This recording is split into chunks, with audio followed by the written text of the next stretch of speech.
Y esta noche en nuestro tema del día hablamos del caso de la modelo Maga Caballero, que instaló el debate acerca de la ley vigente que habla acerca de la aportación de armas en nuestro país. Patricia Ginzo tiene los detalles. Es un problema que estaba instalado ya en la sociedad, la aportación ilegal de armas de fuego. Muchas personas le culpan a la inseguridad y aseguran que es un modo de defensa. Sin embargo, la inhabilitación y también la irresponsabilidad podrían llegar a generar homicidios.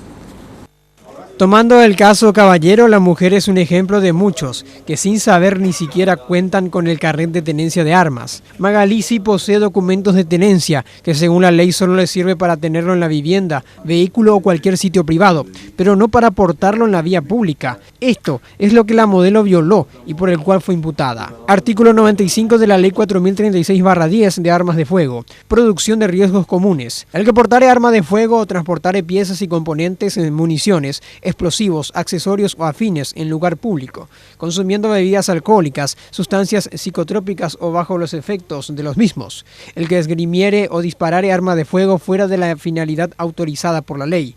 El que portare armas de fuego o tuviere piezas y componentes, municiones, explosivos o sus accesorios en lugares u ocasiones prohibidas por la ley, será castigado con pena privativa de libertad de hasta 5 años. Al respecto, la Dirección de Material Bélico tiene registrado en el país 400.000 armas, pero solo 4.487 están registradas con portación.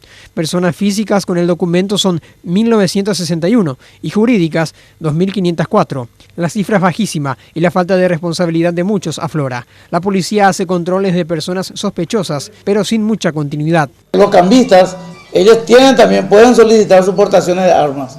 Y a una persona individual que es sospechosa, nosotros podemos controlar, revisarlo y catearlo y tenerlo a ver si tiene un arma de fuego por sí.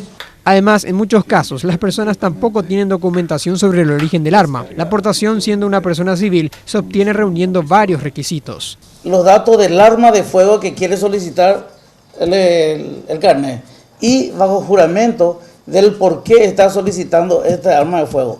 Puede ser por varios motivos, para su defensa personal, a la de su familia, o por encontrarse de que permanentemente traslada dinero en gran cantidad.